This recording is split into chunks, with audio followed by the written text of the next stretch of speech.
Moms kitchen ল্যাবে আপনাদের সবাইকে স্বাগত। যা গরম পড়েছে, বেশিক্ষণ তো রান্নাঘরে থাকাই যাচ্ছে না। আজ আপনাদের সাথে এমন দুটো রেসিপি শেয়ার করব যেটা খুব কম সময়ে আর খুব কম উপকরণে চটপট তৈরি হয়ে যাবে।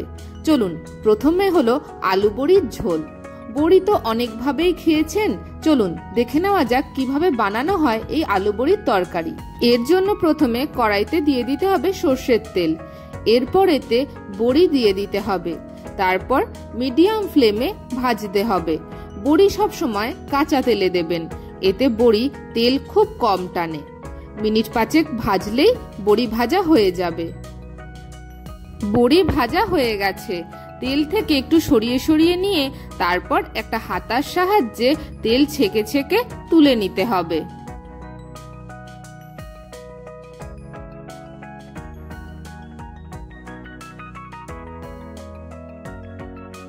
এবার ওই তেলেই দিয়ে দিতে হবে টুকরো করে কেটে রাখা আলু।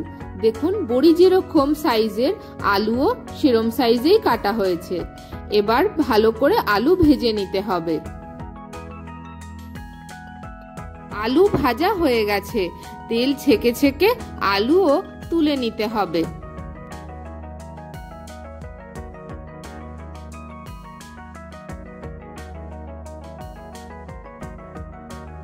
আলু বড়ি দুটোই ভাজা হয়ে গেছে। ওই সর্ষের তেলে আরো একটু সর্ষের তেল দিয়ে জিরে ফোড়ন দিয়ে দিতে হবে।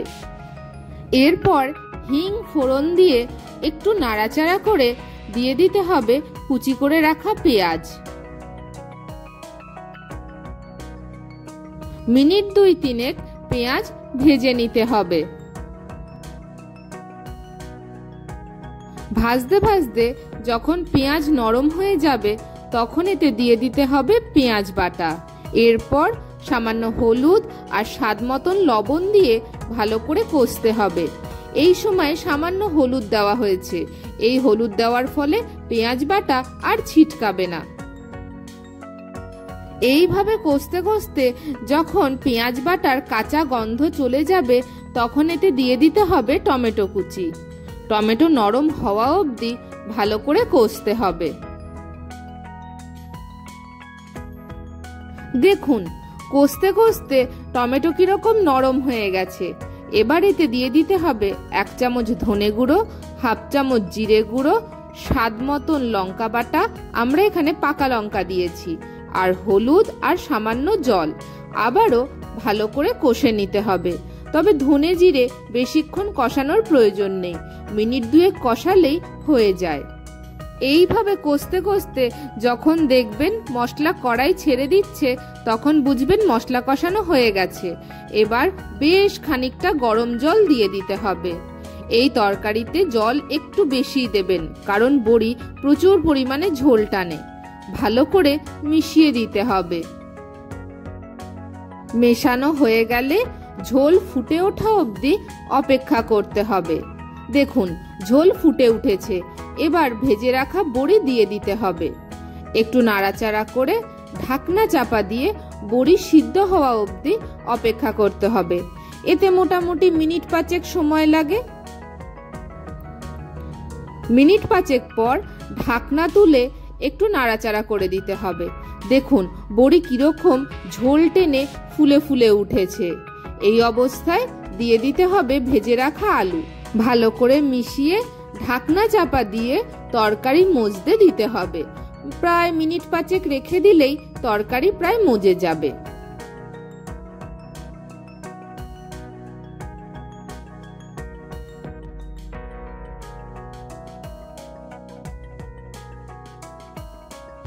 মিনিট 5 পর ঢাকনা তুললে দেখুন বড়ি কিরকম ঝোল টেনে নিয়েছে। দেখুন, বড়িগুলো কি সুন্দর গোল গোল টোপা টোপা হয়ে গেছে।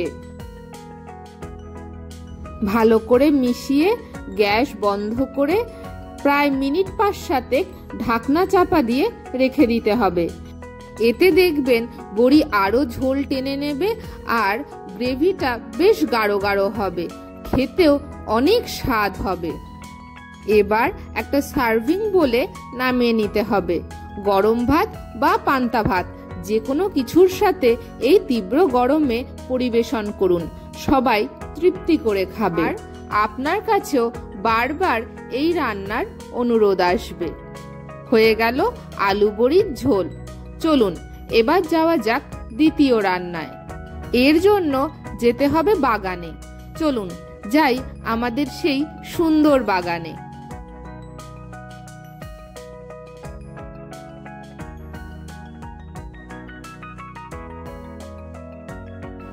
বন্ধুরা, এই গরমে বাজারে যেতে ইচ্ছে করছে না, তাই ঘরে কিছুটা চিংড়ি মাছ ভেজে রাখা আছে, ফ্রিজে রেখে দিয়েছিলাম। আজকে আর কোনো মাছও নেই, তাই ভাবলাম যে বাগানে কলমি শাকও বড় হয়েছে, আর যা চিংড়ি মাছ আছে ওটা শুধু রান্না করলে সবার হবে না, তাই এই কলমি শাক তুলে আর অল্প একটু সবজি টবজি দিয়ে ওই চিংড়ি মাছ দিয়ে সব বানিয়ে দেবো একটা সবজি। সবাই চেটে পুটেও খাবে, আর আমারও একটু পরিশ্রম কমবে। দেখুন কত কি আমাদের মাথায় রাখতে হয়। সবাইকে খাইয়ে আনন্দও দেব, আবার আমারও কিছুটা রিল্যাক্স হবে। তাই শুরু করি একটু কলমি শাক তোলা। জানেন তো, এই বাগান না আমাদের বাড়ির সবার একটা মনের ওষুধ। যখনই বাগানে আসি মনটা ভালো হয়ে যায়। কি সুন্দর গাছগুলো মাথা দোলায়। তবে জানেন তো, এই রোদ্দুরে না গাছগুলোকে দেখে বড় মায়া হয়। প্রখর রোদ্রে ওরা পুরো গা ছেড়ে দেয়, একদম মাথা নুইয়ে যায়। তখন খুব কষ্ট লাগে দেখতে। আবার বিকেলে জল দেওয়ার পর যখন তরতাজা হয়ে যায় তখন আবার মনটা খুব ভালো হয়ে যায়। এই গরমে শাক পাতা কিছু রাখা যাচ্ছে না, পুরো জ্বলে যাচ্ছে। দেখুন লাল শাকগুলোর কি অবস্থা, পুরো জ্বলে যাচ্ছে। প্রচুর জল দিতে হয়, দুবার করে জল দিতে হয়।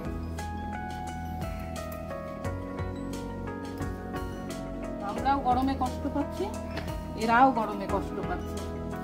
আর আমাদের কলকাতায় যা গরম, পচা গরম।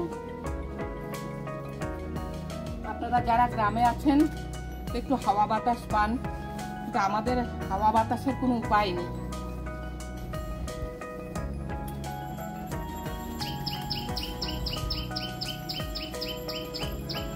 জানেন তো, আমাদের বাগানে কত যে রং বেরঙের পাখি আসে।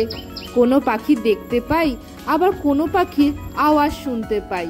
কোন গাছের আড়াল থেকে যে ডাকে দেখতেও পাই না। ভারী অদ্ভুত শুনতে লাগে। তাদের সুরেলা সুর যে কোনো সময়ই মন ভালো করে দেয়। জানেন তো, বসন্তে না আমাদের সজনে গাছে কি সুন্দর কোকিল ডাকে। আবার মাঝে মাঝে কোকিল দেখতেও পাই ওই সজনে গাছের পাতার ফাঁক ফোকর দিয়ে।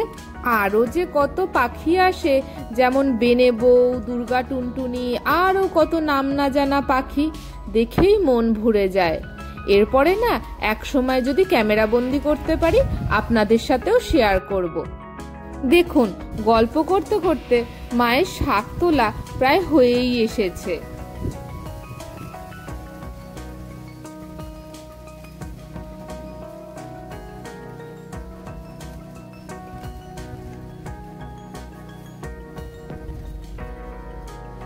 চলুন, হয়ে গেছে কলমি শাক তোলা, এতেই হয়ে যাবে। আর রোদ উঠে গেছে, আর ভালো লাগছে না। শাক তুলে ধুয়ে কেটে কুটে আনা হয়ে গেছে। দেখুন শাকগুলো না একটু বড় বড় করে কাটা হয়েছে। এই তরকারিতে শাক একটু বড় বড়ই লাগে। এছাড়াও আলু, কুমড়ো, বেগুন, টমেটো আর পেঁয়াজ কেটে নেওয়া হয়েছে। কড়াইতে শুকনো লঙ্কা ফোড়ন দিয়ে দিতে হবে। এরপর তেজপাতা দিয়ে একটু ভেজে নিতে হবে। যখন দেখবেন শুকনো লঙ্কা আর তেজপাতা ভাজা হয়ে গেছে তখন 5 ফোড়ন দিয়ে দিতে হবে। 5 ফোড়ন থেকে যখন সুন্দর গন্ধ বেরোবে তখন কেটে রাখা আলুর টুকরো দিয়ে দিতে হবে। মিনিট 2 একটু নাড়াচাড়া করে নিতে হবে। এই সময় গ্যাসের ফ্লেম মিডিয়াম টু লো রাখবেন। এরপর দিয়ে দিতে হবে পেঁয়াজ কুচি। ওই মিনিট 2 মতন একটু আলুর সাথে পেঁয়াজ ভেজে নিতে হবে। যখন দেখবেন পেঁয়াজের রং হালকা চেঞ্জ হয়েছে আর সুন্দর একটা গন্ধ বেরোচ্ছে, তখন দিয়ে দিতে হবে কেটে রাখা কুমড়ো। দেখুন আলু যে সাইজে কাটা হয়েছে, কুমড়ো ঠিক সেই সাইজেই সেই শেপেই কাটা হয়েছে। আবারও মিনিট 2 ভেজে নিতে হবে। সবজি কাটা যত সুন্দর হবে তরকারি দেখতে ততই ভালো লাগবে। দেখুন মিনিট 2 হয়ে গেছে, ভাজা মোটামুটি হয়ে গেছে। এবার হাফ চামচ রসুন বাটা দিয়ে দিতে হবে। রসুনের কাঁচা গন্ধ চলে যাওয়া অবধি ভালো করে ভাজতে হবে।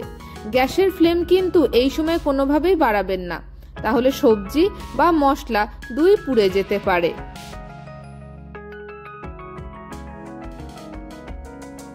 রসুনের কাঁচা গন্ধ চলে গেছে, এর মানে রসুন ভাজা হয়ে গেছে।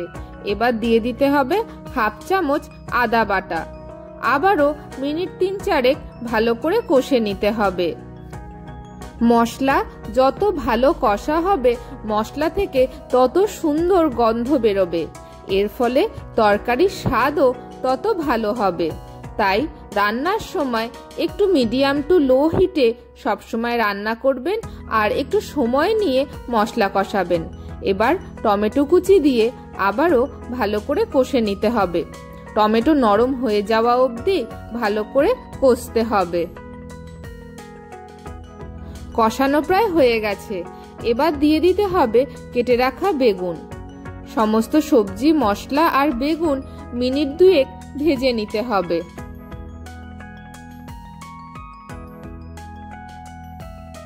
মিনিট 2 ভাজা হয়ে গেছে, এবার মশলা দেওয়ার পালা। একে একে ধনে গুঁড়ো, জিরে গুঁড়ো, লঙ্কা বাটা, হলুদ গুঁড়ো, লবণ আর সামান্য জল দিয়ে ভালো করে মশলা কষতে হবে। তবে ধনে জিরে দিয়ে মশলা বেশিক্ষণ কষবেন না, ওই মিনিট 2-3 কষলেই যথেষ্ট। জানেন তো এগুলো না সব পুরাতনী রান্না, আর এই রেসিপিগুলো সবই আমার দিদার। মানুষটা আজ আর নেই, তবে তার সৃষ্টি আজও রয়ে গেছে। এবার এতে দিয়ে দিতে হবে কেটে রাখা কলমি শাক। এবার ভালো করে মিশিয়ে দিতে হবে। এখন অনেক দেখতে লাগলেও কিছুক্ষণ পর দেখবেন আর খুঁজেই পাওয়া যাচ্ছে না, একদম মিইয়ে যাচ্ছে। আমাদের বাগানের টাটকা শাক তো একদম সদ্য জমির থেকে তুলে এনে রান্না করা, এর স্বাদই হয় আলাদা।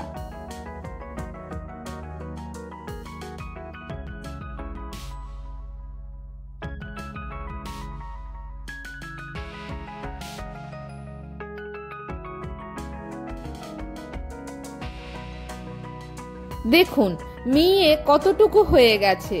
এবার ভালো করে মিশিয়ে ঢাকনা চাপা দিয়ে শাক আর সমস্ত সবজি মজতে দিতে হবে। মোটামুটি 5-7 মিনিট ঢাকনা চাপা দিয়ে রাখলেই হবে। 5-7 মিনিট পর ঢাকনা তুললে দেখুন শাক দিয়ে কতটা জল বেরিয়েছে। এবার ভেজে রাখা চিংড়ি মাছ দিয়ে ভালো করে মিশিয়ে দিতে হবে। চিংড়ি মাছ এমনই একটা মাছ যে তরকারিতেই দেওয়া হোক না কেন সেই তরকারির স্বাদ বহুগুণ বেড়ে যায়। এই তরকারিটা শুকনো শুকনো হবে, এর কোনো ঝোল থাকবে না। আপনারা যদি ঝোল খেতে চান করতেই পারেন, তবে এটা শুকনো শুকনোই খেতে ভালো। মেশানো হয়ে গেছে, ঢাকনা চাপা দিয়ে আবারও মিনিট 5 রেখে দিতে হবে। এরপর ঢাকনা তুলে স্বাদ অনুযায়ী চিনি দিয়ে দিতে হবে। ভালো করে মিশিয়ে দেবেন। দেখুন সবজি মাছ সব মিলেমিশে কি সুন্দর দেখতে হয়েছে। একবার রান্না না করলে জানতেই পারবেন না এর কি অপূর্ব স্বাদ হয়। দেখুন তরকারিতে কিন্তু একদমই ঝোল নেই, একটা মাখা মাখা ধরনের দেখতে হয়েছে। তৈরি হয়ে গেল চিংড়ি মাছ দিয়ে কলমি শাকের ঘন্ট। এবার একটা সার্ভিং বোলে নামিয়ে গরম গরম ভাতের সাথে পরিবেশন করুন এই অপূর্ব স্বাদের চিংড়ি মাছ আর কলমি শাকের যুগলবন্দি। ভিডিওটি কেমন লাগলো অবশ্যই কমেন্টে জানাবেন। লাইক, শেয়ার ও সাবস্ক্রাইব করে মমস কিচেন ল্যাবের পাশে থাকবেন। ভিডিওটি শেষ পর্যন্ত দেখার জন্য অসংখ্য ধন্যবাদ। আজকের মতন আসি, আবার দেখা হচ্ছে নতুন কোনো রেসিপিতে।